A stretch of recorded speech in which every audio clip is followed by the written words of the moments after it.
Okay po, so good evening sa ating lahat at ipagpatuloy natin yung ating pag-aaral sa 2 Corinthians chapter 12 na po tayo.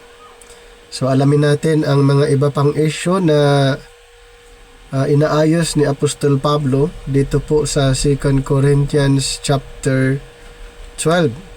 So in verse 1, "It is not expedient for me, doubtless, to glory. I will come to visions and revelations of the Lord." So, in this verse, Paul's visions and revelations.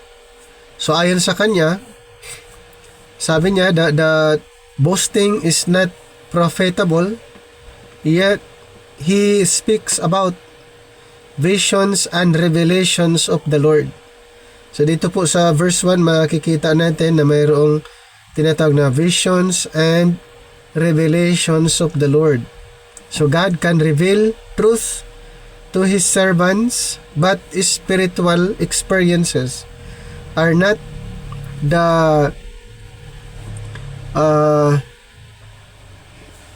foundation of Christian boasting. Paul immediately treats these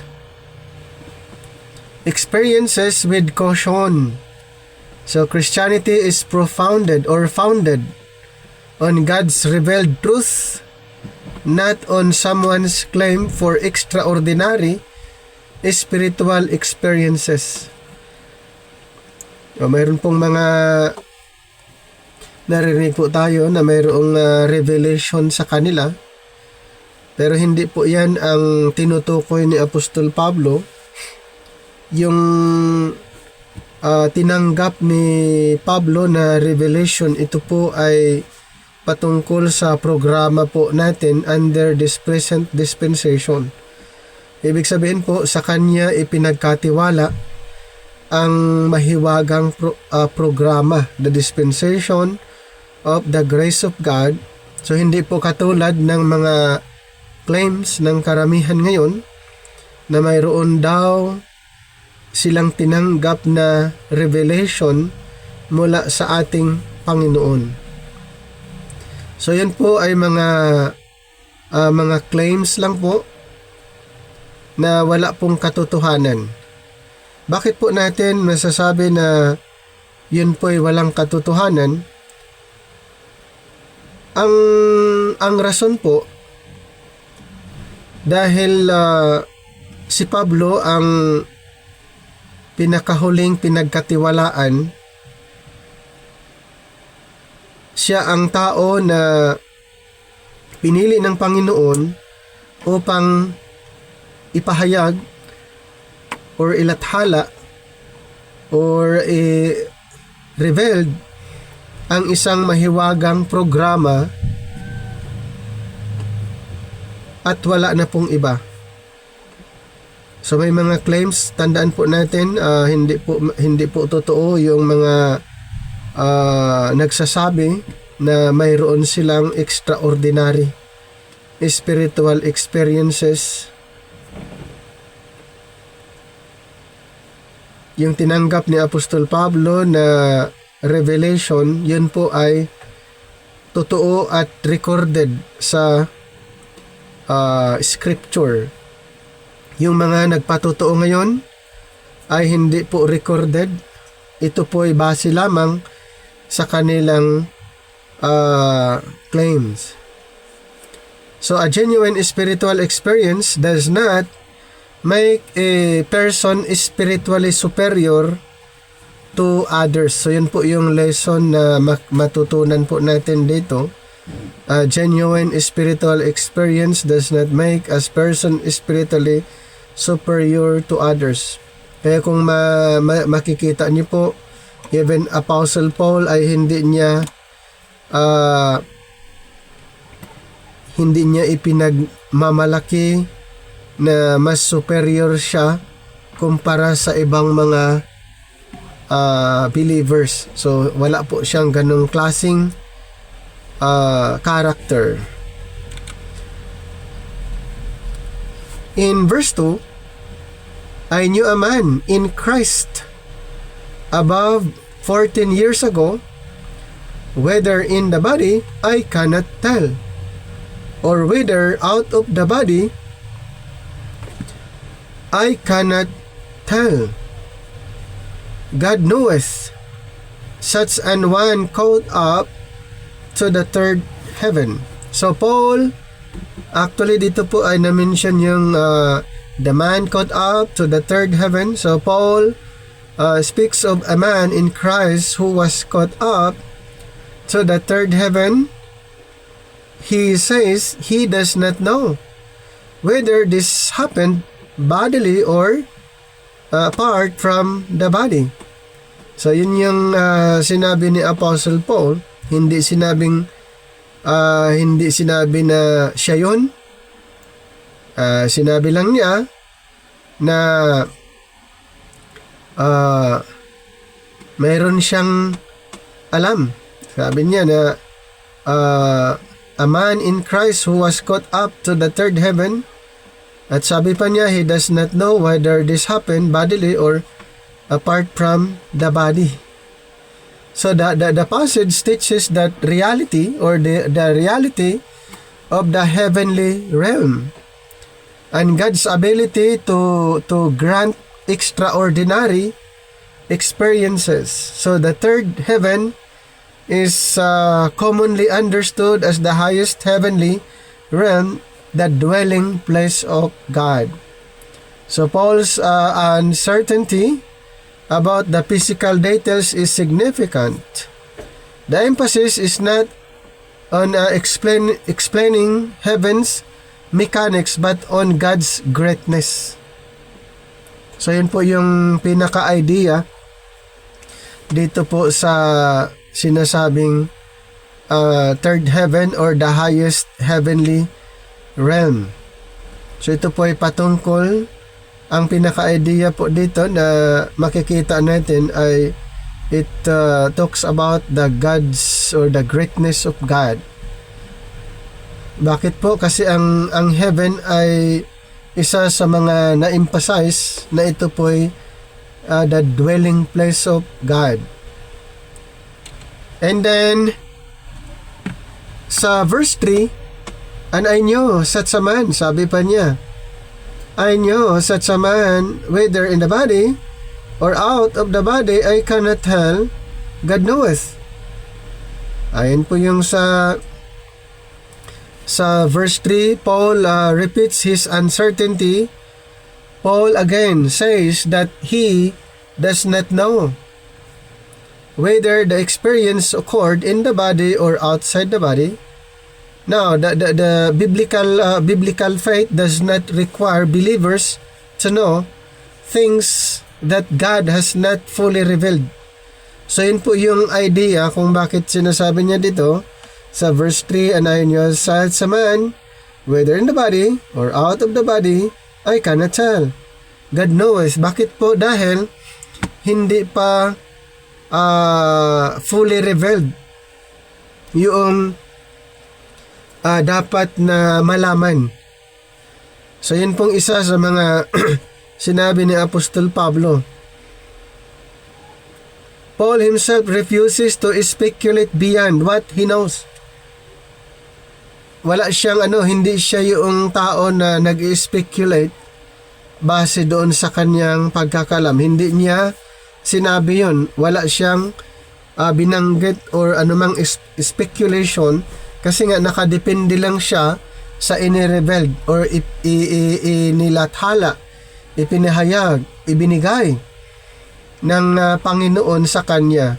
So, hindi siya nagbigay ng mga komento or mga speculative na mga bagay. So, nanatili siyang silent doon.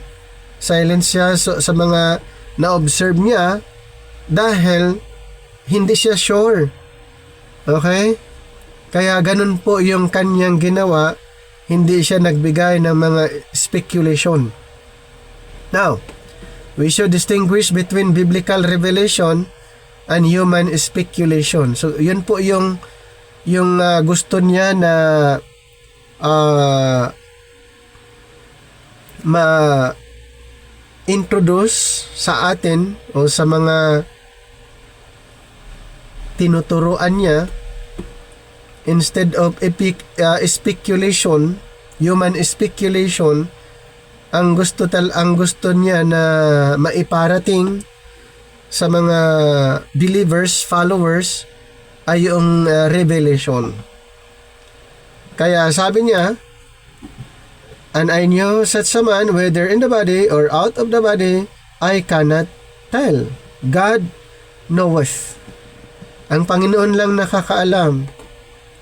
So, ang gusto niya na maunawaan natin, okay, yung revelation, yung ibinigay ng Panginoon sa kanya na mensahe, kaysa mag-speculate siya base sa kanyang na-observe. Okay, pwede rin na ganun din tayo. Pag hindi natin alam, ay wag na tayong mag-speculate. Dapat ibabase pa rin doon sa katotohanan, katulad ni Apostol Pablo. Pwede naman siyang magbigay ng komento base sa kanyang na-observe. Pwede, pero hindi po niya ginawa yon. Kasi ang nais niyang iparating sa mga tao ay yung katotohanan. Kasi pag gagawin niya yon, ang mangyayari ay pwede din tayong mag-speculate. Diba ganun po ang magiging epekto. So alam ni Apostol Pablo kung ano ang magiging epekto. Kasi kung mag-speculate siya, pwede ring tularan siya na si Apostol Pablo nga nag-speculate. Ganun po. Kaya hindi niya ginawa yon. Kasi ang gusto niya na sasabihin, ipapangaral yung katotohanan. Okay? Yung katotohanan lang. Kaya nga doon sa Galatians chapter 1, kung babasahin lang natin, ito yung sinabi niya sa 11 and 12. But I certify you, brethren, that the gospel which was preached of me is not after man. For I neither received it of man, neither was I taught it, but by the revelation of Jesus Christ. So malinaw po sa atin yan, the revelation of Jesus Christ. Hindi pwede na magbigay siya ng mga komento, speculation. Hindi pwede. Dapat ba natin siyang tularan? Yes. Na ang ating sasabihin lang din, kung maaari, kung ano yung mga katuruan na dapat nating ipapangaral instead na mag-speculate tayo. Tuloy natin. So sa verse 4, sabi niya dito, how that he was caught up into paradise and heard unspeakable words, which it is not lawful for a man to utter. Ano po, mayroon din siyang narinig. Unspeakable words. Okay, mayroon siyang narinig. And sabi niya, I heard unspeakable words, which it is not lawful for a man to utter. So Paul says that this person was caught up into paradise. Ito po yung third heaven na mention sa verse 3. So, paradise ay nasa third heaven. And heard things that could not be properly expressed. Ayun po yung narinig. Unspeakable words. So, there are realities concerning God's glory that exceed ordinary human language. So, the experience was not given to Paul so that he could build his reputation. In fact, he was prohibited from communicating what he heard. So, he was prohibited from communicating what he heard. At paano din siya makapag-communicate na ito pong narinig nga niya, unspeakable words. Not everything God permits a believer to experience is intended to become a public testimony or source of prestige. Tuloy natin sa verse 5. Of such an one will I glory, yet of myself I will not glory, but in mine infirmities. So Paul refuses to boast in himself. So he says that concerning such a person, he will boast. But concerning himself, he will not boast except in his infirmities and weaknesses. Now,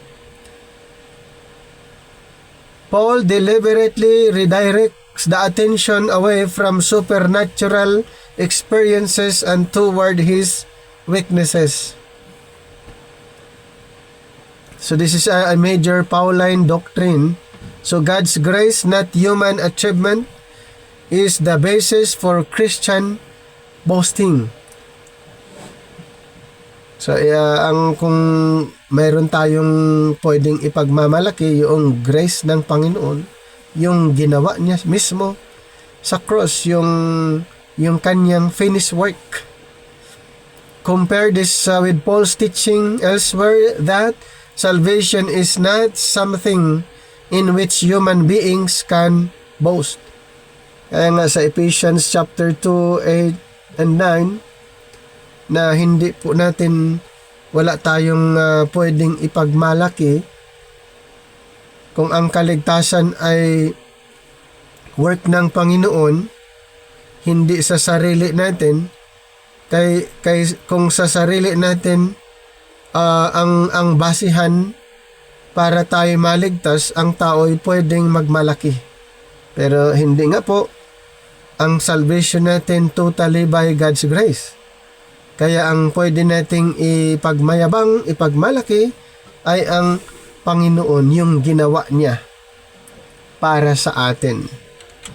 In number 6, verse number 6, for though I would desire to glory, I shall not be a fool, for I will say the truth, but now I forbear, lest any man should think of me above that which he saith me to be, or that he heareth of me.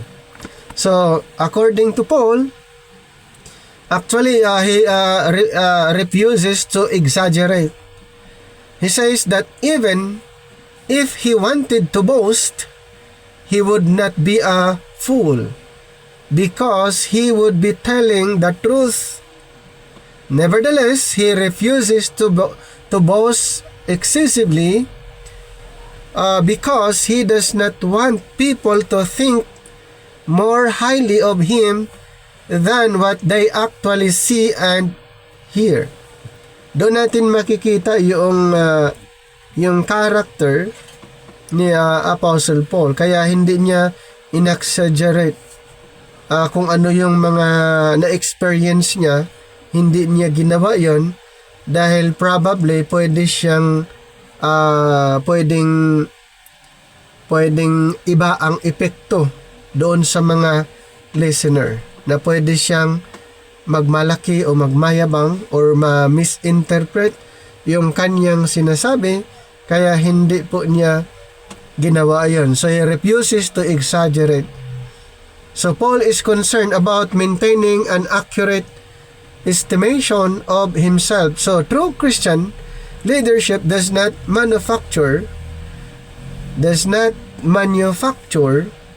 an impressive image.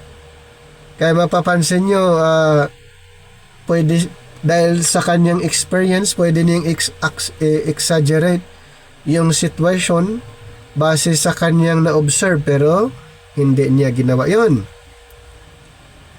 So, in spiritual maturity includes refusing to exaggerate one's accomplishments, experiences, or importance. At ganun po yung ginawa ni Apostle Paul. Actually, he refuses to exaggerate base sa kanyang mga na-observe, na nakita, narinig. Hindi siya nagbigay ng speculation dahil ang nais niya na iparating sa mga tao kung ano lang ang ibinigay ng Diyos sa kanya. Okay? Na kung tutuusin, pwede niyang i-exaggerate yung mga na-observe niya, nakita at narinig. Pero yun po ay iniingatan niya para hindi magkaroon ng problema or conflict doon sa ibinigay ng Diyos na katuruan sa kanya para sa ating panahon ngayon. Number 7, and lest I should be exalted above measure through the abundance of the revelations. Ang dami nito. Sa verse 7 the abundance of the revelations, there was given to me a thorn in the flesh, the messenger of Satan to buffet me, lest I should be exalted above measure. Paul says, so actually, na-mention dito regarding the thorn in the flesh. So according to him, that he says that because of the greatness of the revelations, he was given a thorn in the flesh, described as a messenger of Satan to buffet him. This is one of the most discussed verses or in Paul's writings. So, what was the thorn? Ano kaya ito? Paul does not tell us specifically. Therefore, we should not claim with certainty that it was a particular disease, a person, temptation, persecution, or disability. So, hindi masyadong, kumbaga, specific, kaya may mga tinatawag na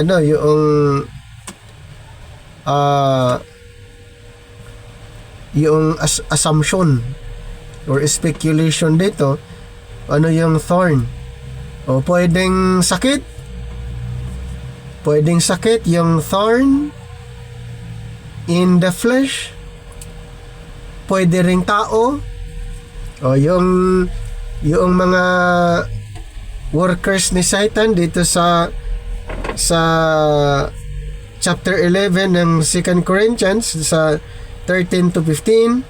For such are false apostles, deceitful workers, transforming themselves into the apostles of Christ. And no marvel, for Satan himself is transformed into an angel of light. And therefore, it is no great thing if his ministers also be transformed as the ministers of righteousness, whose end shall be according to their works. So pwedeng tao. Kaya maraming yung tinatawag na speculation dito po, ano ba yung thorn in the flesh? Kasi pag sakit, pwede rin naman kasi yung kanyang actually yung sa kanyang mata. Sa kanyang mata, mayroon siyang problem doon sa kanyang mata.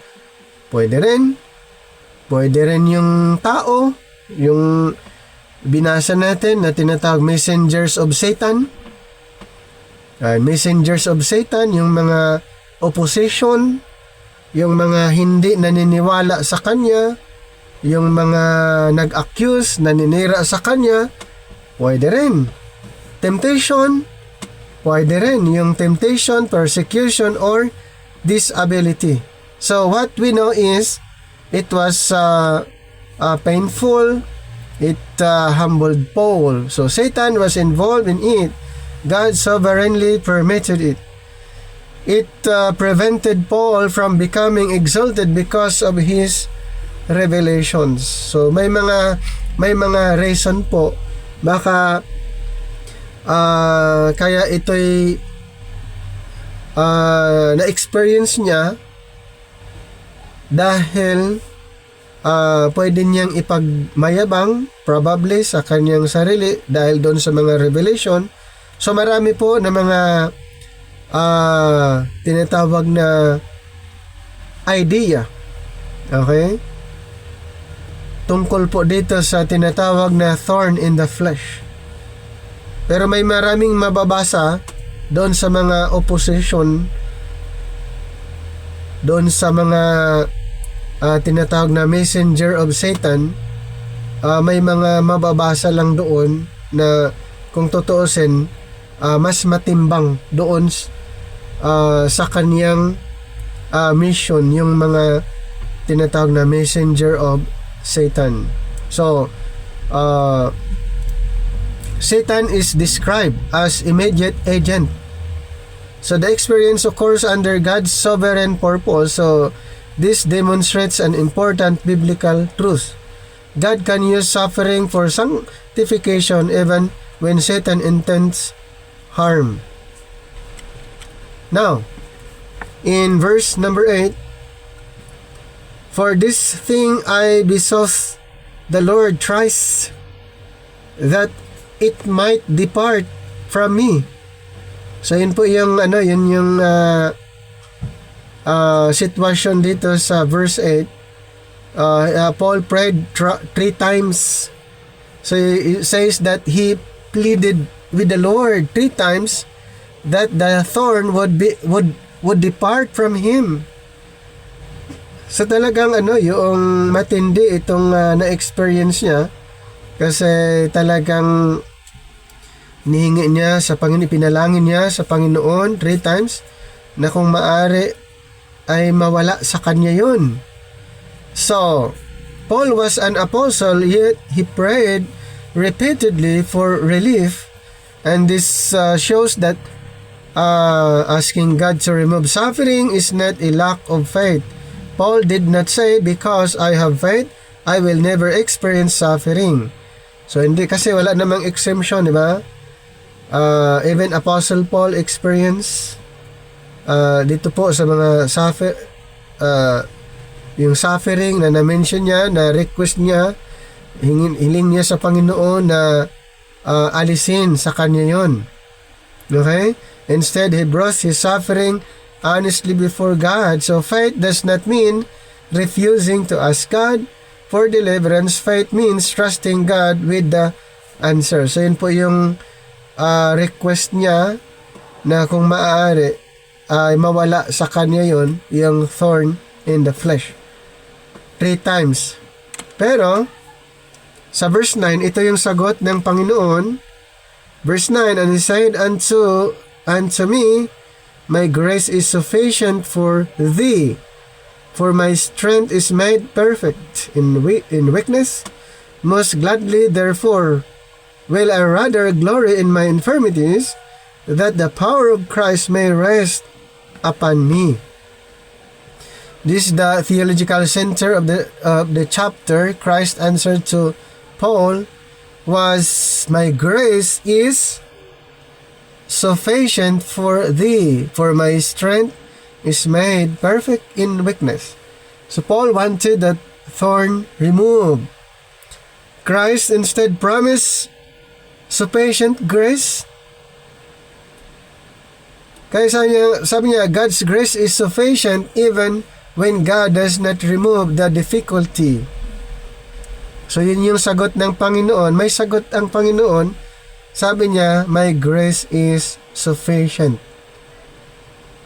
So notice the distinction. Paul asked for removal, and Christ provided what? Sustaining grace. Yun yung ibinigay ng Panginoon sa kanya. Ang hinihiling niya is removal doon sa thorn in the flesh, pero ang ibinigay ng Panginoon is sustaining grace. So sometimes God's answer to prayer is deliverance from suffering. At another times it is grace through suffering. At yun po yung na-experience ni Apostle Paul. Sabi niya, my strength is made perfect in weakness. This does not mean weakness itself is inherently powerful. It means that when human strength is inadequate, God's power becomes unmistakably evident. Therefore, Paul says he will gladly boast in his weaknesses so that Christ's power may rest upon him. So, Christian ministry does not ultimately depend upon human ability but upon divine power. At yan po ang na-experience ng apostol natin na si Pablo. Now, in verse 10, therefore, I take pleasure in infirmities, in reproaches, in necessities, in persecutions, in distresses for Christ's sake. For when I am weak, then I am strong. So Paul, therefore, takes pleasure in weaknesses, insults, necessities, persecutions, distresses for Christ's sake. Ano po yung na-experience ni Apostle Paul? Yung mga yon ay actually napakatindi po yung na-experience niya during his ministry, pero nangyari yan for Christ's sake. Yan. Kaya pala, sabi niya sa verse 10, I take pleasure in infirmities, in reproaches, in necessities, in persecution, in distresses, for Christ's sake. For when I am weak, sabi niya, for when I am weak, then am I strong. So, Paul is not saying that Christians should seek suffering for its own sake. So, hindi naman niya sinabing ganon. Rather, when suffering strips away self-reliance, the believer learns greater dependence upon Christ. Kaya nga yun po ang naranasan ni Apostol Pablo. He was not seeking for suffering. Hindi po. Pero sa kabila ng mga suffering, instead na mag-rely tayo sa sarili natin, ito po yung time na mas lalong mag-depende tayo sa Panginoon. We learns greater dependence upon Christ kung ito po yung mangyayari sa kabila ng suffering, katulad ng na-mention ni Apostle Paul na sabi niya, when I am weak, then am I strong.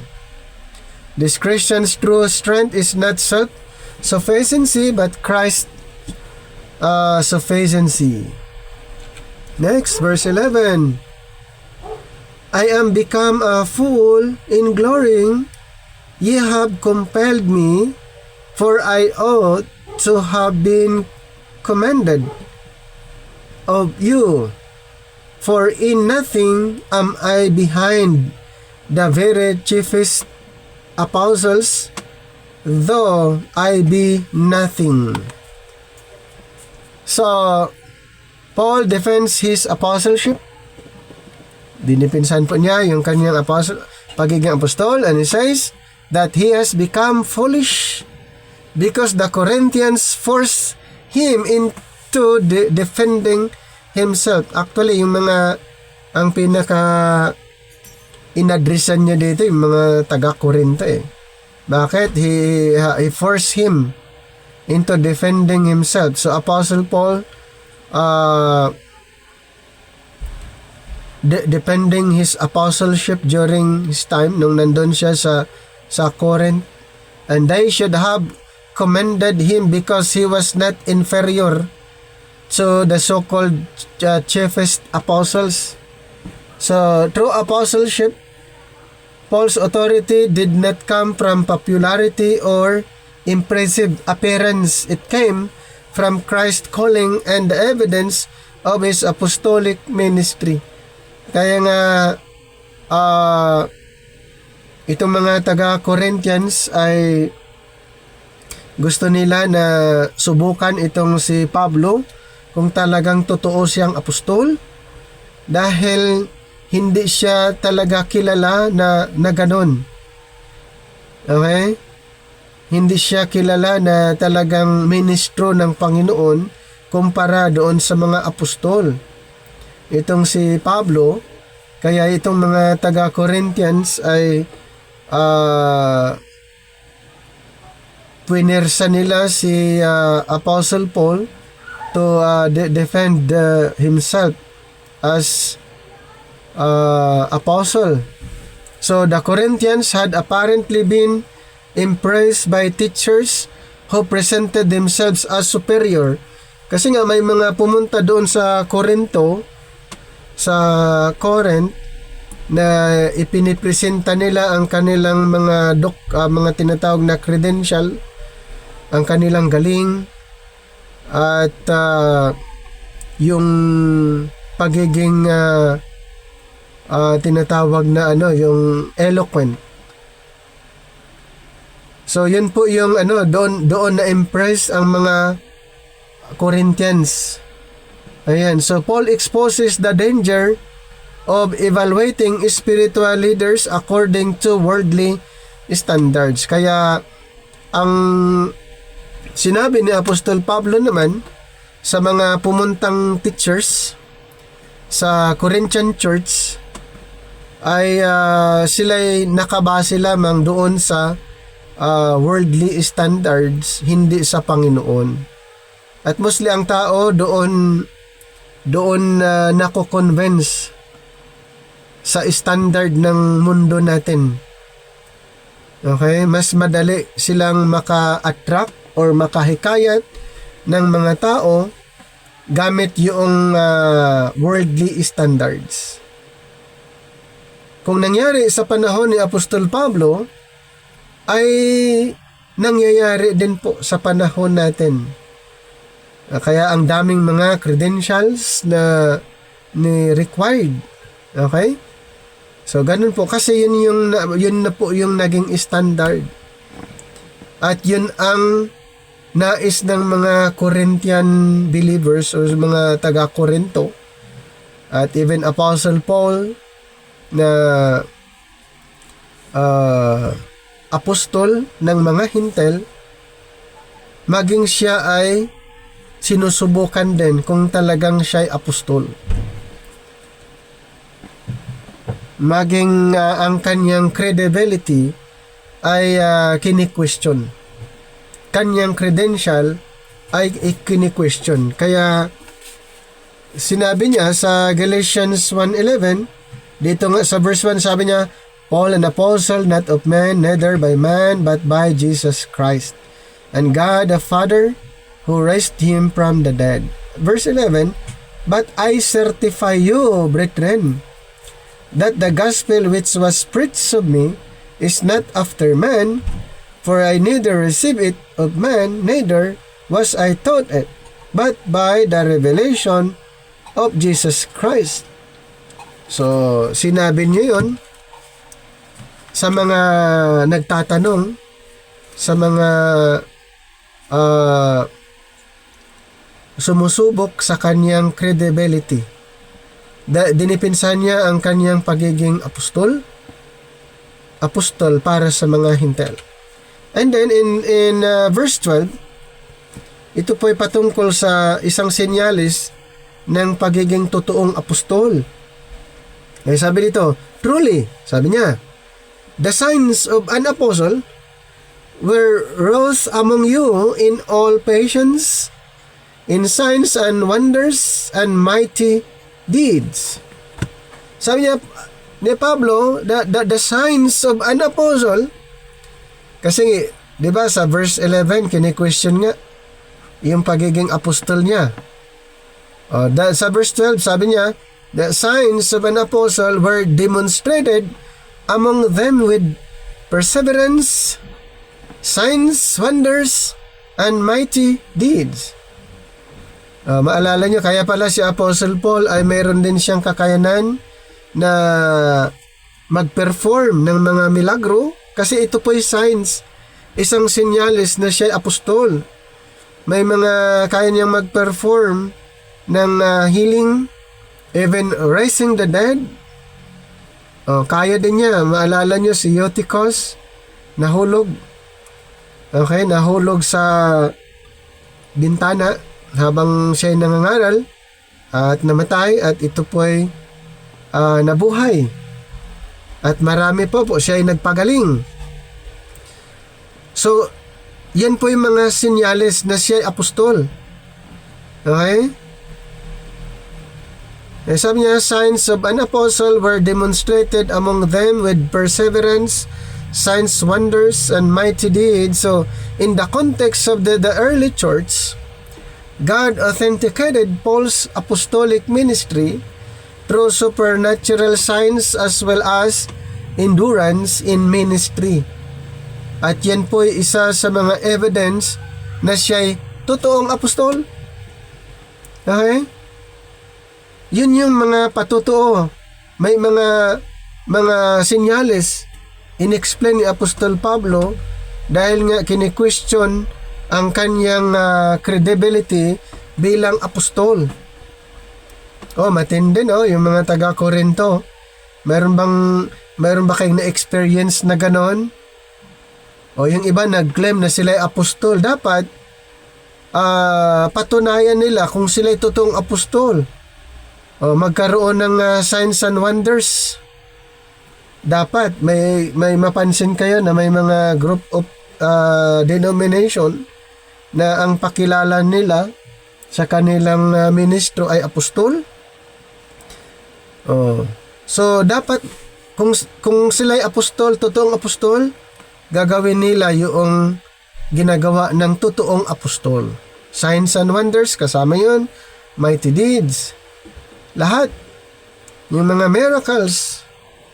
At yun po ay ginawa ni Apostol Pablo, patunay na siya ay isang totoong apostol. So in the context of the early church, God authenticated Paul's apostolic ministry through what? Supernatural signs. Yan, supernatural signs. So, siya ba'y totoong apostol? Yes. Kasi yung mga ni-required, yung mga signs bilang totoong apostol ay nasa kanya.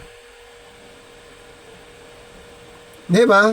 Yung pinili ng ating Panginoong 12 apostol, kaya pala yung para sila'y ma-recognize na sila'y totoong apostol, ito yung ibinigay sa kanila sa Mateo 10:1 na patutuo. Sabi dito sa verse 1, and when he had called unto him his 12 disciples, he gave them power against unclean spirits to cast them out, and to heal all manner of sickness and all manner of disease. So sila ba'y ma-recognize as true apostles? Yes. Since Apostle Paul ay mayroon din siyang authority, mayroon din siyang kakayanan mag-perform ng mga miracles, dapat ma-recognize din siya, at ito nga pinatunayan niya sa mga nagtatanong. Okay? So, Paul does not merely point to miracles, he also points to patience, endurance.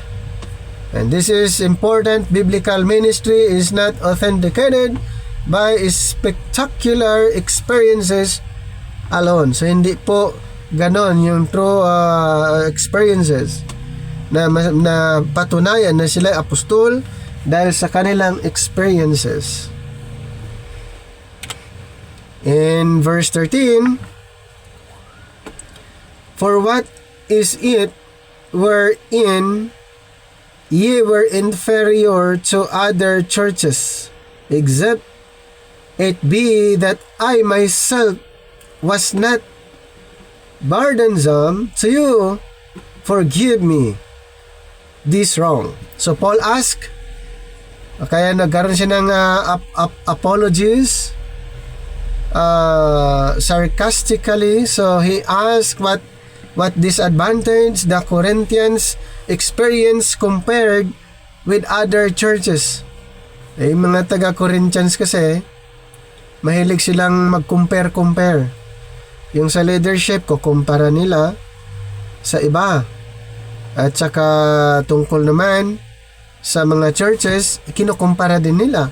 So iba ang talagang category ng mga Corinthian church. Yun yung kanilang character. Okay? So Paul asked what disadvantage the Corinthians experience compared with other churches, except that he himself was not a financial burden to them. He says, humorously, forgive me this wrong. So Paul's ministry was not motivated by money. Malinaw naman at very obvious na his ministry was not motivated by money. So Paul had deliberately refused financial support from this particular church in certain circumstances. Kaya dito sa Corinthian church, isa yan sa mga tinanggihan niya dahil iba ang nasa isip nila. Okay, iba yung kanilang kaisipan tungkol sa support. Dapat kung kaya pala, sabi ni Apostle Paul, ay nararapat sana itong mga to na suportahan ang nangangaral. Yun dapat. Okay, kasi alam naman natin yung nature ng ministry ni Apostle Paul ay pumupunta siya sa mga iba't ibang lugar para ipangaral ang gospel of grace. At syempre, kaakibat doon finances, financial. Paano siya makakapunta sa iba't ibang lugar kung walang financial? Okay, hindi ito naunawaan ng mga taga-Korinto. So, ang nangyari para maiwasan ang ibang iniisip nila, ay tinanggihan na lang ni Apostol Pablo para hindi naman isipin na pera-pera lang yung kanyang ginagawa. Nakakalungkot, no, kung may ganong klaseng church sa panahon ngayon, katulad ng mga taga-Korinto, ay mahihirapan yung mga tagapangaral dahil hindi nila sinusuportahan financially yung nangangaral. So his point is not that ministers should never receive financial support. Wala siyang sinasabing ganon na bawal tumanggap ang ministers, yung mga nangangaral, nagpapahayag ng salita ng Panginoon, na tumanggap ng suporta. Ulitin ko po, hindi po lumawak ang isang gawain kung wala pong financial support galing sa mga kasamahan. At yun po ang isa sa mga challenge ni Apostol Pablo. So, Scripture elsewhere teaches that those who labor in ministry may appropriately be supported. So, Paul is demonstrating that his ministry was not driven by greed. So, alam po natin yan, malinaw po sa atin. Kaya Apostle Paul ay mayroon siyang tinatawag na part-time or anong term doon, mayroon siyang work na ginagawa din para hindi siya magiging pabigat. So kung may mga sumuporta sa kanya, okay. Kung walang susuporta sa kanya, ang maganda doon ay mayroon din siyang tinatawag na part-time na ginagawa. Kaya sabi niya, no work, no eat. Ayan. In verse 14, behold, the third time I am ready to come to you, and I will not be burdensome to you, for I seek not yours, but you. For the children ought not to lay up for the parents, but the parents for the children. So Paul says that he is ready to visit them for the third time and declares, I seek not yours, but you. So ito po may idea of pastoral ministry. Seek people, not possessions. And this is a beautiful description of genuine spiritual leadership. Paul does not primarily want their money, their possessions, their admiration. So dito po sa verse, malinaw po nakikita natin na hindi si Pablo interesado doon sa pera, sa possession or admiration. He wants them. Ano po ang gusto niya? Sila mismo. Hindi yung pera ng mga taga-Korinto, yung possession, property ng mga taga-Korinto or admiration. Wala sa kanya yon. Nung pumunta siya pangatlong beses. Kasi iba na yung iba na yung iniisip ng mga taga-Korinto. Akala nila pagpipirahan. Nilinaw ni Apostol Pablo yon. Okay? Hindi yun ang gusto niya, yung pera, property nila, or admiration, wala. He wants them. There is spiritual restoration and maturity. Yun yung nais ni Apostle Paul doon sa mga Corinthian believers nung pumunta siya for the third time. Nais niya sila, yung mga believers, yung Corinthian believers, for spiritual restoration and maturity. Ganun po, kaya nga pagdating natin sa chapter 13, yun ay kinunclude na niya, kung baga ayaw na niyang ayaw na niya na balikan pa.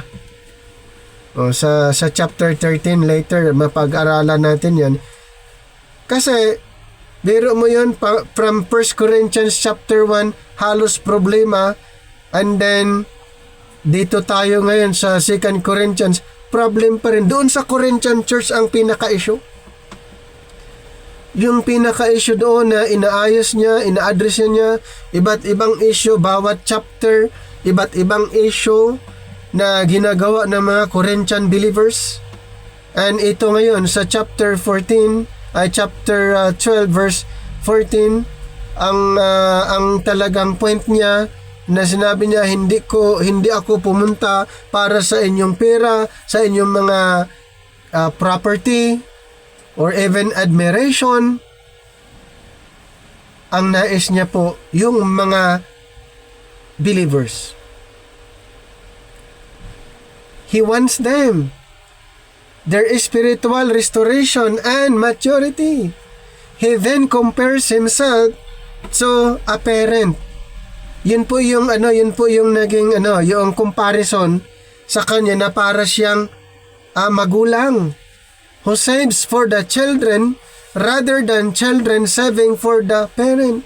Alam kasi niya Yun yung naging illustration dito sa verse 14 na nahintulad siya sa isang magulang na alam niyang iligtas itong kung mapanganib yung mga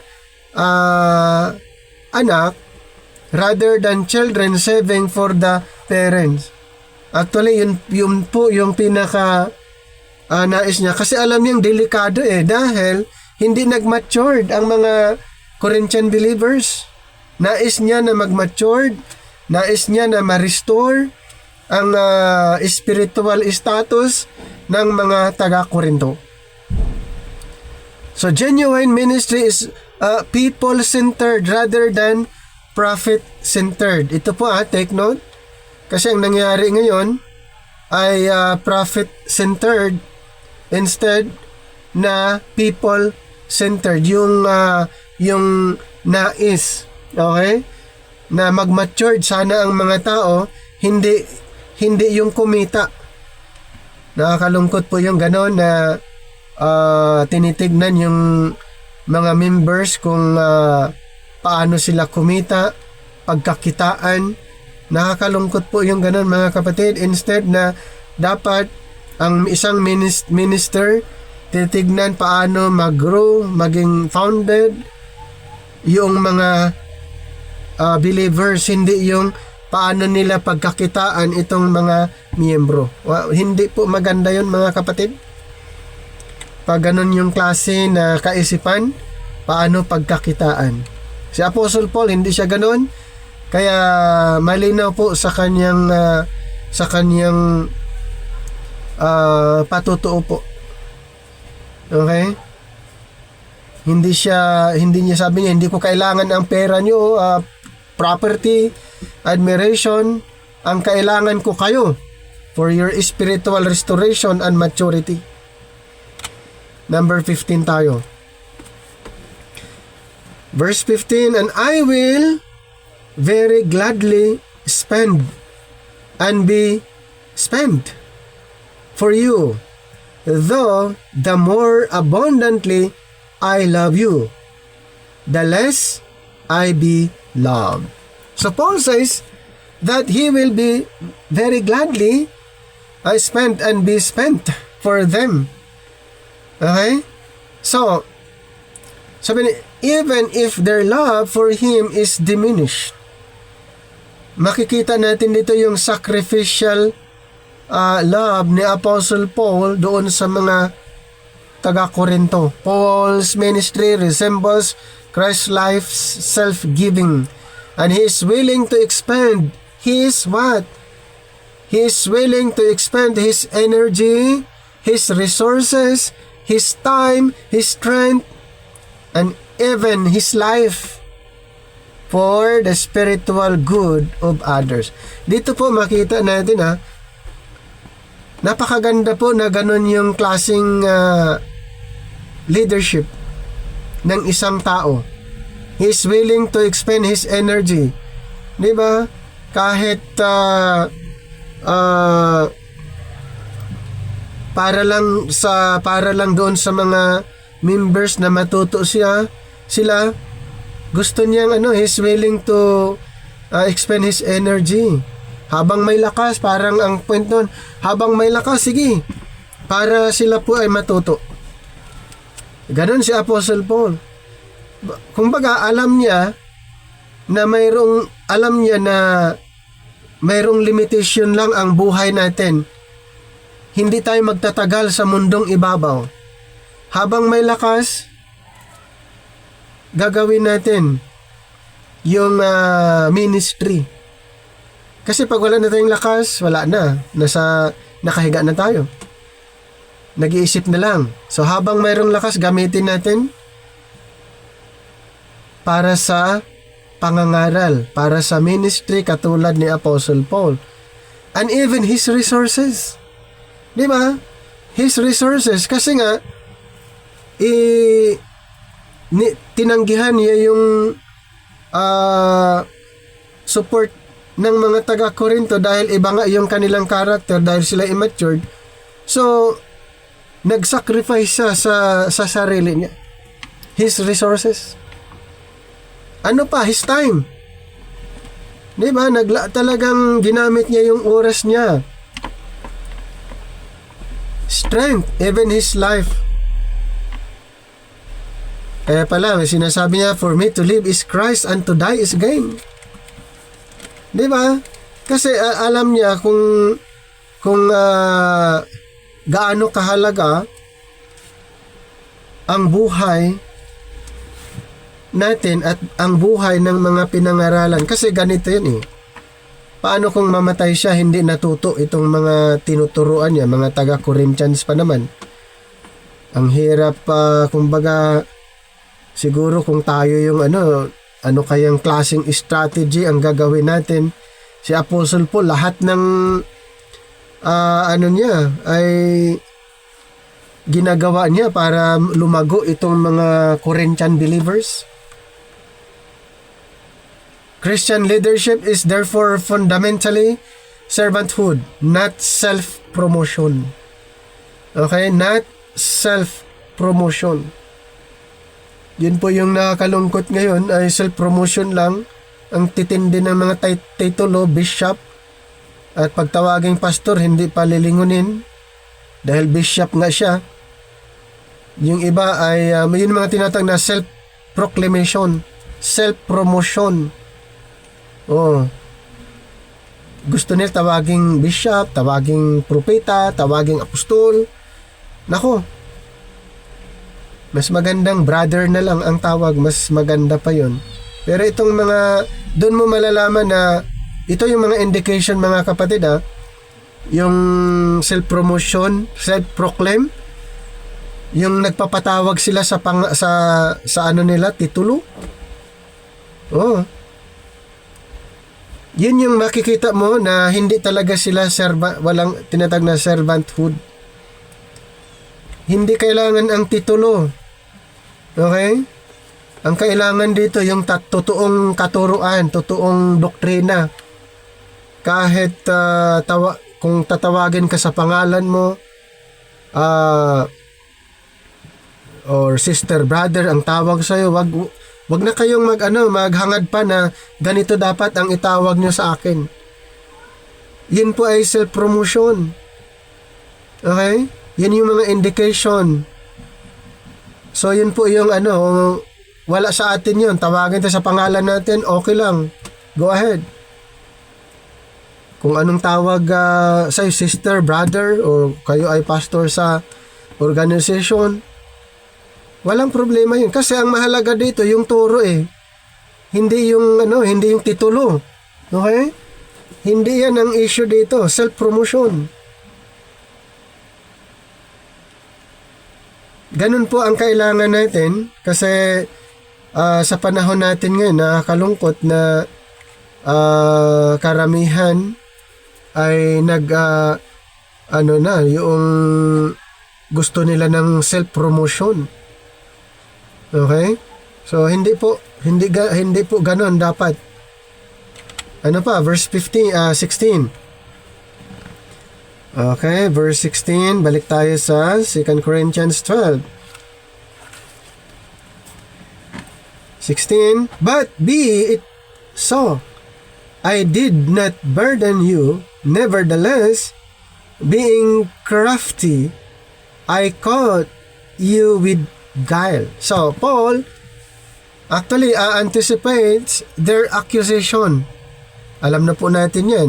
Kaya, he acknowledged that although he himself was not a burden to them, someone might accuse him of being crafty and catching them through deception. Now, makikita natin dito yung integrity sa ministry. Paul is addressing accusations concerning his motives. A faithful Christian ministers should not merely do what is right, but should also be concerned about maintaining integrity and avoiding manipulation. Yes, kailangan po ang integrity sa ministry. Yun po yung kailangan po, hindi yung manipulation. Nako pa, hindi po pwede yan, manipulation. Kailangan ito yung integrity. Maintaining integrity and avoiding manipulation. Yun po ang dapat wala sa ministry, yung nagmamanipulate. Yun po yung hindi talaga maganda. Even sa time ni Apostle Paul, ay malinaw po niya na sinabi yan, even daw na mayroong mga accusation sa kanya, pero siya nananatili doon sa integrity. Okay? Siya nananatili doon na mayroong integridad sa kanyang ministry instead of manipulating. Kasi during his time, mayroon pong mga manipulation. Kaya nga mga taga-Corinthian believers ay na-manipulate ng mga yung mga deceitful workers, na manipulate yung iba. Kaya nagkaroon ng matinding problema. Pero Apostle Paul, makikita po natin ay na-maintain po sa kanyang ministry yung integrity. And then 17, did I make a gain of you by any of them whom I sent unto you? So Paul asked, actually, did Paul exploit them? He asked whether he took advantage of them through any of the people he sent to them. Wala po siyang wala siyang ginawa na kung ano man, exploitation. Wala. Paul invites scrutiny of his conduct. This is a valuable principle for Christian leadership. Spiritual authority should not mean exemption from accountability. So malinaw po sa sinabi ni Apostle Paul dito sa verse 17, did I make a gain of you by any of them whom I sent unto you? Now, in verse 18, I desired Titus, and with him I sent a brother. Did Titus make a gain of you? Walk we not in the same spirit? Walk we not in the same steps? Titus and Paul acted consistently. So Paul mentions Titus and another brother and asks whether Titus exploited them. The implication is that Paul's representatives behaved with the same integrity that Paul did. Parehas, di ba? Even Titus, Paul. So consistent po, na-maintain nila yung integrity. Hindi po sila nangingikil, yung term na ganun, o ano yung term.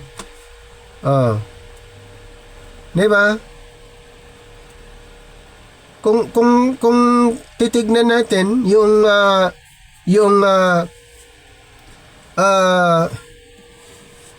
sitwasyon dito po, siyempre nasa ministry, karapat dapat silang bigyan ng suporta itong si Titus, si Pablo at si Timoteo at yung iba pa na mga ministers. Pero iba po dito sa Corinto, mga kapatid, dahil kinukumpara nila kinukumpara nila yung leadership, ikinukumpara nila yung church. So hindi po ganoon. Kaya matindi po yung ipinangaral ni Apostol Pablo dito po sa mga taga-Corinto. At ganun pa man ay na-maintain ni Titus, ni Pablo ang kanilang integridad instead of yung asking for finances. Christian character should not change according to the audience. Paul's conduct, Titus' conduct, and the conduct of his co-workers were consistent, parehas. Ito po ang hindi maganda pag mayroon kang kasama na hindi mo katulad. Masisira talaga yung tinatawag na ministry. Kasi ikaw ay identified doon sa kanya, may mga ganun po at tinitignan ng mga ibang tao at syempre yung kaaway, ganun po ang mangyayari. Pero dito po sa nangyari kila Apostol Pablo and Titus, wala pong conflict sa kanila dahil parehas po sila na matured sa ministry. 19. Again, think ye that we excuse ourselves unto you. We speak before God in Christ, but we do all things, dearly beloved, for your edifying. So Paul speaks before God in Christ. So he asked whether the Corinthians think that he is defending himself before them. He says that he speaks before God in Christ and that everything he does is for their spiritual edification. So take note po ang talagang concern actually dito po yung spiritual edification ng mga taga-Korinto. So hindi po itong mga Corinthian believers ay mabagal silang lumago spiritually, mabagal silang nag-matured is spiritually itong mga Corinthian believers. Kaya nga doon sa kanila na-identify yung iba't ibang klaseng tao. Mayroong natural man, babe, immatured, carnal, spiritual. Doon sa lang, sa Corinthians mo lang makita itong klase ng tao. So, Paul's ultimate audience is not the Corinthians but God. So, that change the nature of ministry. So, ganun po. Kasi, the accountability before God. Kumbaga, ito po ay sa harapan na ng Panginoon. Hindi na doon sa mga audience. Ang issue na dito is yung before God. So, kumbaga, sa ang audience na dito, hindi na yung yung taga-Korinto, ang issue na dito, yung sa harapan ng Panginoon na. So, that changes the nature of ministry. A Christian's leader should ask, is this pleasing to God? Rather than merely, will people approve of me? So, the purpose of Paul's defense is also edification, building believers up. So, ang purpose ng ministry, isa yan sa mai-consider na tanong, ito ba'y karapat-dapat sa Panginoon or sa tao lang? Di ba, nakakalungkot yung ganun na hindi na nga pleasing sa Panginoon. Example, kasi doktrina ang issue dito. Example, sa pangangaral, yung doktrina ay invented na katuruan, pero approve ng tao, yun ang sinusunod. Nasaan na yung sa Panginoon? Ito ba'y karapat-dapat sa Panginoon? Pero yun nga, pag karapat-dapat sa Panginoon, hindi naman approve ng karamihan. Kaya, ito po ay na-compromise, mga kapatid. Sasabihin ng karamihan na mga leaders, church leaders, pastors, ministers, ito kasi gusto ng mga miyembro Ito kasi ang gusto nila Naku po, pag ganun, delikado yan, mga kapatid. Na yung gusto ng mga members ang sinusunod, papaano, hindi naman karapat-dapat sa Panginoon. Di ba? Ang mahalaga po dito, ano yung karapat-dapat, ano yung pleasing sa Panginoon, hindi yung approve ng mga tao. Kaya po, the purpose of Paul's defense dito po sa verse na ito is also edification, building believers up. So, ito ba'y approve ng mga tao? Hindi po. Kasi ang purpose ni Apostle Paul, ayaw nila, ang mahalaga dito, sila'y ma-edify. Okay? Sila'y maturuan ng tama. Yun po yung issue At ganun din po sa atin. Yung ginagawa ba natin ay karapat-dapat sa Panginoon? Ito ba'y approve sa Panginoon? Kaya nga sa 2 Timothy 2:15, approve unto God, pleasing unto God. Di ba? Approve unto God ang kailangan po. At ang leaders ang nakakaalam ano yung nararapat para sila'y mag-grow. Hindi yung sinusunod yung gusto nila. Kung gusto nila, hindi naman gusto ng Panginoon. So kung ikaw yung nangunguna, dapat ipangaral mo ano yung nararapat. Hindi yung sa kanila. Tapos sabihin, baka kasi umalis sila Baka ayaw na nila kung ipapangaral natin yung tama. Ipapangaral natin yung ganito.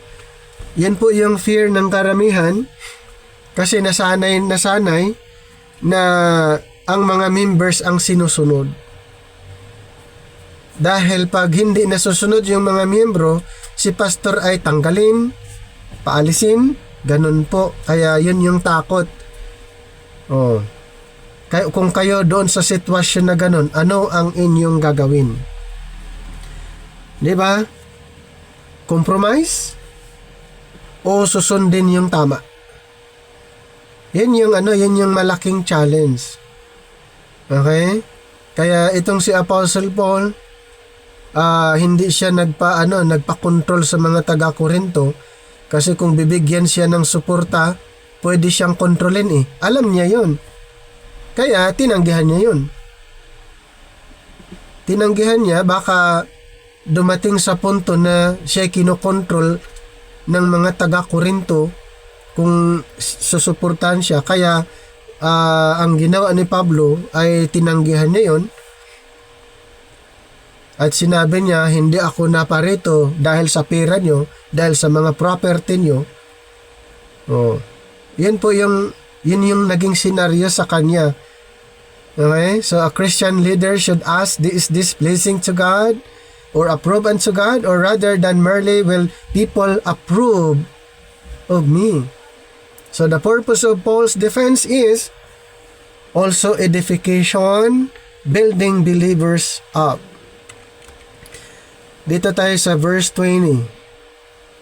For I fear lest when I come, I shall not find you such as I would and that I shall be found unto you such as ye would not, lest there be debates, envyings, wraths, stripes, backbitings, whisperings, swellings, tumults. Naku po, Paul fears that when he arrives, ito po yung naging fear, kaya fear of what Paul might find, yung mga possibly na mangyayari pagdating niya. So yun yung naging takot niya. He may find them spiritually different from what he hopes, and that they may find him different from what they expect. Kasi ito yung pwede nasa isip niya pwedeng mangyari pagdating. Okay? Kaya nag-mention baka he mentioned debates, may mga debates. Or kung hindi man debates, mayroong jealousy or anger, selfish ambition, slander, gossip, pride, disorder. So, ito pong mga tong nabanggit ay pwedeng mag-destroy, magsira sa fellowship. So, Paul does not limit serious sin to obvious immoral behavior. Things such as jealousy, gossip, pride, anger, and division are also serious spiritual problems. Yes. Naku po, yun yung isa sa mga spiritual problems. Kaya resulta ng pagkawatak-watak dahil sa jealousy, gossip, pride, anger. So a church can have correct doctrine. Kaya nga yun yung napakahalaga po mga kapatid. Ang iglesia kailangan ng right doctrine, right method, right person, right lahat. While still suffering from serious relational and moral problems. Ganun po ang nakakalungkot sa time na ito, even Apostle Paul experience ng mga ito po mga kapatid doon sa iglesia na ito. Even Paul na naisip niya yung ganon. Kasi nga, maraming mga false teachers kasi doon eh. May mga false teachers na pumupunta sa iglesia na ito. At nagmamanipulate. At mayroong exploitation. May mga deception. Pero si Apostle Paul ay patuloy pa rin siya na nagre-remind, nagtuturo sa kabila ng mga accusation, mga paninira sa kanya bilang apostol, ay kanya pa rin kanyang binipinsahan ang kanyang sarili at ipinapangaral pa rin niya yung tama sa mga taga-Korinto.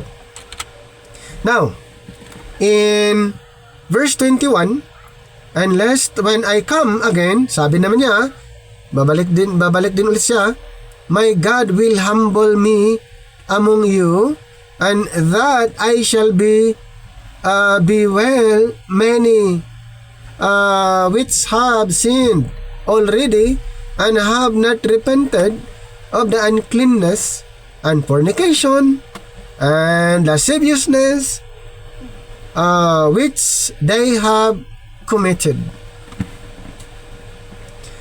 Paul, ito naman yung fear of unrepentant sin. Dito sa verse 21. So Paul fears that when he comes, God will humble him and that he will mourn over many who have previously sinned and have not repented.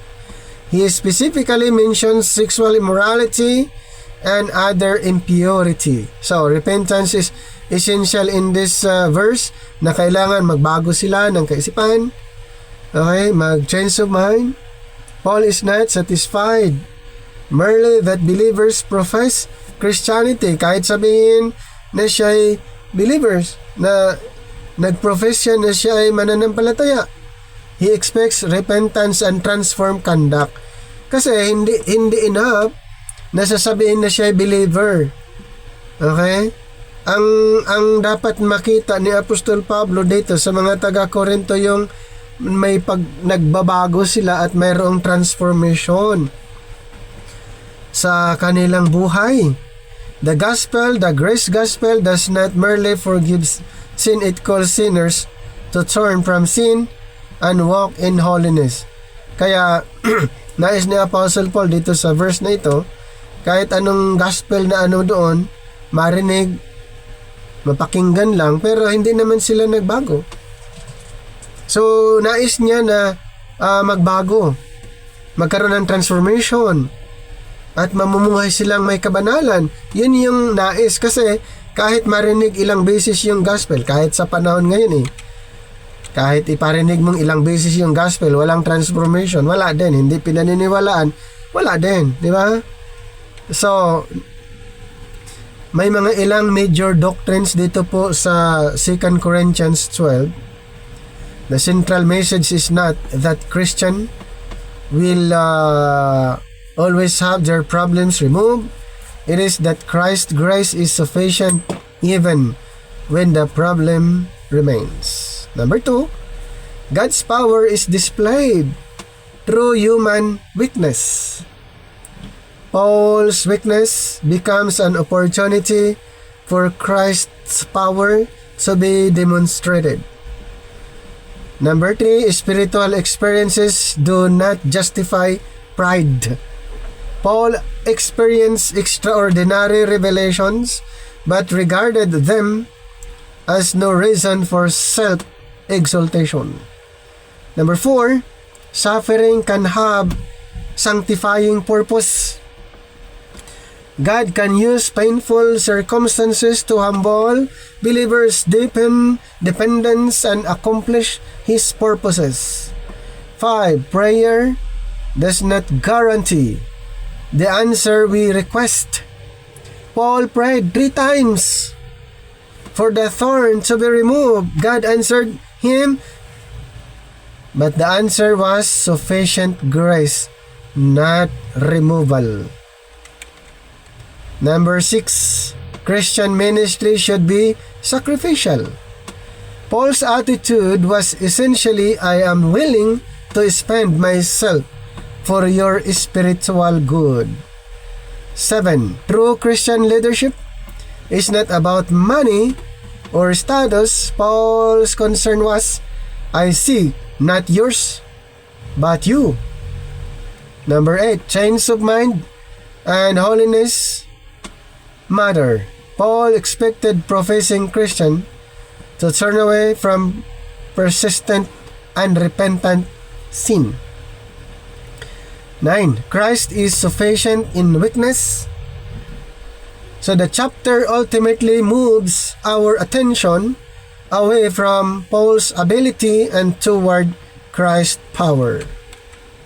Now, the central message of 2 Corinthians 12, if we had to summarize the chapter doctrinally in one statement, God may permit weakness, suffering, and trials not because His grace has failed, but precisely so that we learn that His grace is sufficient and His power is greater than our weakness. Paul's greatest statement is therefore not, I am strong. It is, when I am weak, then I am strong. Because the source of that strength is Christ. And then let's proceed to some question and answer based on 2 Corinthians chapter 12. So, ito po ang mga tanong. Unang tanong, sino ang pinagmula ng mga visions and revelations na binanggit ni Pablo? Ang sagot sa verse 1, ang mga ito ay mula sa Panginoon. Pangalawa, bakit nagkwento si Pablo tungkol sa visions at revelation sa verse 1? Ang sagot, hindi upang ipagmalaki ang sarili, kundi upang ipakita ang katotohanan tungkol sa kanyang ministeryo at ang kapangyarihan ng Panginoon. 3. Ano ang tinutukoy na third heaven? Ang sagot dito sa verse 2 and 4, ito ay tumutukoy sa isang makalangit na realm or paradise kung saan nagkaroon si Pablo ng pambihirang karanasan sa Panginoon. Na number 4, alam ba ni Pablo kung siya ay nasa katawan o wala sa katawan nang siya ay dinala sa third heaven? Ang sagot sa verse 2, hindi niya alam. Number 5, ano ang tawag sa lugar na pinuntahan ng taong inilarawan ni Pablo? Ang sagot sa verse 4, paradise. Number 6, ano ang ipinakita ng karanasan ni Pablo tungkol sa langit? Ang sagot sa verse 2 and 4, na mayroong makalangit na realidad na higit sa ordinaryong karanasan ng tao. Number 7, maaari bang ipagmalaki ng tao ang kaniyang spiritual experiences? Ang sagot sa verses 5 to 6, hindi. Ang tunay na spiritual na karanasan ay hindi dahilan upang magmataas. Number 8, saan lamang nais ni Pablo na magmalaki? Ang sagot sa verse 5, sa kaniyang mga kahinaan. Number 9, bakit hindi pinagmalaki ni Pablo ang kanyang revelasyon? Ang sagot sa verse 6, ayaw niyang isipin ng mga tao na siya ay higit kaysa tunay nilang nakikita at naririnig tungkol sa kanya. 10. Ano ang panganib ng spiritual pride? Ang sagot sa verse 7, maaari nitong itaas ang tao sa kanyang sariling paningin at ilayo siya sa tamang pagdepende sa Diyos. 11. Ano ang ibinigay kay Pablo upang hindi siya magmataas? Ang sagot sa verse 7, isang thorn in the flesh. Number 12. Ano ang layunin ng thorn in the flesh? Ang sagot sa verse 7, upang hindi siya maitaas o magmataas dahil sa kasaganaan ng revelations. 13. Sino ang tinawag ni Pablo na messenger of Satan? Ang sagot sa verse 7, ang kaugnay ng kanyang thorn in the flesh na ginagamit upang siya ay i-buffet o pahirapan. 14, ano ang ipinapakita nito tungkol sa Diyos at sa suffering? Ang sagot sa verse 7, maaring gamitin ng Diyos ang isang mahirap na kalagayan upang tuparin ang kanyang mabuting layunin kahit may masamang layunin ang kaaway. 15. Ano mismo ang thorn in the flesh ni Pablo sa dito sa verse 7? Hindi ito malinaw na sinabi ng Biblia, kaya hindi dapat dogmatikong sabihin na ito ay isang particular na sakit, tukso, tao o problema. Dito tayo sa number 16, ilang beses nalalangin si Pablo tungkol sa thorn. Ang sagot sa verse 8, 3 beses siyang sumamo sa Panginoon. 17, ano ang pinapanalangin o ipinananalangin ni Pablo? Sagot sa verse 8, na alisin ng Panginoon ang thorn sa kanya. 18, ipinapakita ba ng panalangin ni Pablo na mali ang humingi ng kagalingan o deliverance? Ang sagot sa verse 8, hindi. Ipinapakita nito na maaari tayong malayang humingi sa Diyos, ngunit dapat nating tanggapin ang kanyang kalooban. 19, ano ang sagot ni Kristo kay Pablo sa verse 19 ang sagot? Verse 9 ang sagot, my grace is sufficient for thee. 20, ano ang ibig sabihin ng my grace is sufficient? Ang sagot sa verse 9, ang biyaya ni Kristo ay sapat upang suportahan at palakasin ang mananampalataya kahit hindi agad inaalis ang kanyang pagsubok. 21, anong ibig sabihin ng my strength is made perfect in weakness? Sagot, verse 9, ang kapangyarihan ni Kristo ay lubos na nahayag kapag kinikilala ng tao ang kanyang sariling kahinaan at umaasa sa Panginoon. 22, ano ang tamang tugon ni Pablo sa kanyang kahinaan? Verse 9, ang sagot, nagpasya siyang magmalaki sa kanyang mga kahinaan upang ang kapangyarihan ni Kristo ay manahan sa kanya. 23, anong ibig sabihin ng boast in infirmities? Sagot, verse 9, hindi ibig sabihin na gusto ni Pablo ang sakit o problema. Ibig sabihin, ipinagmamalaki niya ang ginagawa ng Diyos sa gitna ng kanyang kahinaan. 24, anong ibig sabihin ng power of Christ may rest upon me? Sagot, verse 9, ang buhay at ministeryo ni Pablo ay umaasa sa kapangyarihan ni Kristo, hindi lamang sa sariling kakayahan.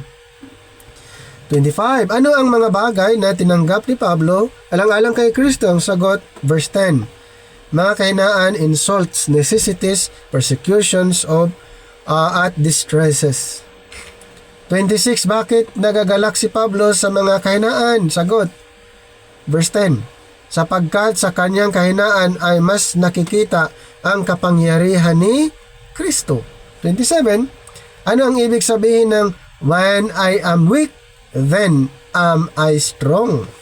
Sagot, verse 10, kapag kinikilala ng tao na siya ay mahina at umaasa kay Kristo, doon niya nararanasan ang lakas na nagmumula sa Panginoon. 28, itinuturo ba ng verse 10 na dapat hanapin ng Christian ang suffering? Sagot, verse 10, hindi. Ang itinuturo ay dapat tayong magtiwala kay Kristo kapag dumating ang suffering at hindi umasa lamang sa sariling lakas. 29, anong ipinagtanggol ni Pablo sa chapter na ito? Ang sagot sa verse 11, ang kanyang apostolic ministry at authority. 30, bakit sinabi ni Pablo na naging fool siya? Sagot verse 11, dahil napilitan siyang magsalita tungkol sa kanyang sarili at ipagtanggol ang kanyang apostolic ministry. 31, sino ang tinutukoy na chiefest apostles? Sagot verse 11, sa kontekstong tinutukoy nito ang mga taong itinuturing o nagpakilalang superior apostles laban sa kanino ipinagtatanggol ni Pablo ang kanyang ministeryo. 32, ano ang signs of an apostle? Sagot, verse 12, mga tanda, kababalaghan, mighty deeds, at pagtitiis na ipinakita sa ministeryo ni Pablo. 33, ano ang ipinakita ng signs and wonders tungkol sa apostolic ministry ni Pablo? Sagot, verse 12, nagbigay ang Diyos ng apostolic authentication sa kanyang ministeryo. 34, ang miracles lamang ba ang basihan ng tunay na ministeryo? Sagot, verse 12, hindi. Kasama rin sa ministeryo ni Pablo ang patience, perseverance, and faithful service. 35, ano ang ipinakita ni Pablo tungkol sa kanyang financial motive? Sagot, verse 13, hindi siya nagministeryo dahil sa pera o material na pakinabang. 36, ano ang ibig sabihin ng I seek not yours but you? Sagot, verse 14, ang layunin ni Pablo ay ang mga tao mismo at ang kanilang spiritual welfare, hindi ang kanilang ari-arian. 37, ano ang prinsipyo ng tunay na Christian ministry sa verse 14? Sagot, verse 14, ang tunay na ministeryo ay dapat people-centered, hindi money-centered. 38, kanino inihalin tulad ni Pablo ang kanyang sarili bilang minister? Sagot, verse 14, sa isang magulang na nag-iipon para sa kanyang mga anak, hindi sa mga anak na nag-iipon para sa magulang. 39, ano ang handang gawin ni Pablo para sa mga taga-Korinto? Ang sagot, verse 15, handa siyang gumugol at lubusang gumugol ng kanyang sarili para sa kanilang kaluluwa at espiritual na kapakanan. 40. Ano ang ipinakita ng verse 15 tungkol sa Christian love? Sagot, verse 15. Ang tunay na Christian love ay mapagsakripisyo at hindi nakabatay lamang sa kung paano tayo tinatrato ng iba. 41. Ano ang sinabi ni Pablo tungkol sa kanilang love sa kanya? Ang sagot, verse 15, kahit mas kakaunti ang pagmamahal nila sa kanya, patuloy pa rin niyang mamahalin at paglilingkuran sila. 42. Anong ibig sabihin ng being crafty or deceit? Sa context, verse 16 ang sagot. May paratang na baka gumamit si Pablo ng panlilinlang o manipulation o pangsamantalahin ang mga taga-Korinto. Itinanggi niya ito. 43. Paano ipinagtanggol ni Pablo ang kanyang integrity?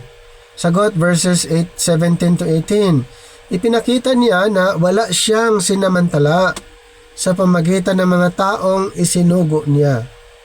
44. Sino ang binanggit ni Pablo bilang kanyang kasama sa ministeryo? Sagot, verse 18. Titus at isa pang brother. 45. Ano ang ipinakita ng paggamit ni Pablo ng mga katuwang sa ministeryo? Sagot, verse 18.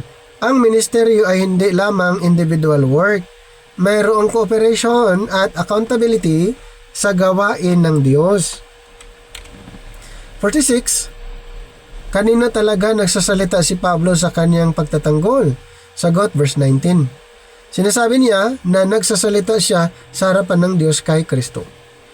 47. Ano ang pangunahing layunin ng pagtatanggol ni Pablo? Sagot, verse 19.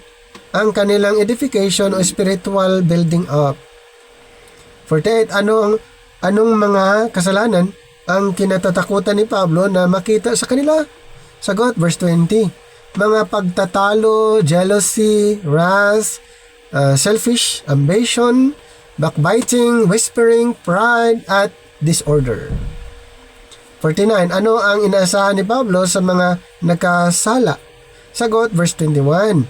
Pagtalikod sa kasalanan. 50. Ano ang pinakamahalagang doctrinal lesson ng 2 Corinthians 12? Ang sagot sa 2 Corinthians 12 verses 9 to 10 and 21, ang biyaya ni Kristo ay sapat at ang kanyang kapangyarihan ay nahayag sa ating kahinaan. Kaya ang believer ay dapat magpakumbaba, umaasa kay Kristo, magtiwala sa kanyang biyaya at mamuhay na mayroong pagsisisi or pagbabago ng kaisipan at kabanalan. At yan po mga kapatid ang kabuuan ng ating presentation, at sana po ay mayroon kayong mga natutunan dito po sa ating pag-aaral sa 2 Corinthians chapter 12. So hanggang dito na lang po mga kapatid, at maraming salamat